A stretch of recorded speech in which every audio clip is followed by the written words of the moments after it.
तुम साथ होती तो अब तक पूछ ही लिया होता। क्यों सोना नहीं है क्या? उल्लुओं की तरह यूं रात भर क्यों जगते हो? जाग तो तुम भी रही होती थी, पर सवाल सिर्फ मुझ पर दागने होते थे तुम्हें।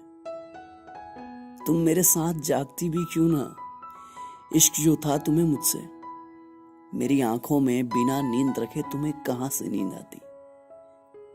लेकिन अब क्या, ना तुम साथ हो और ना पूछोगी कुछ। अब बस हमें अकेले जागना होता है, और शायद तुम्हें भी। देखो, रत्ती भर का सच ये है कि कमी महसूस होती है तुम्हारी, और बड़ा सा सच ये है कि ये कमी महसूस होती ही रहेगी। रात के 3-4 से ज्यादा बज चुके हैं, आधी दुनिया नींद में है और हम यहाँ इश्क लिख रहे हैं।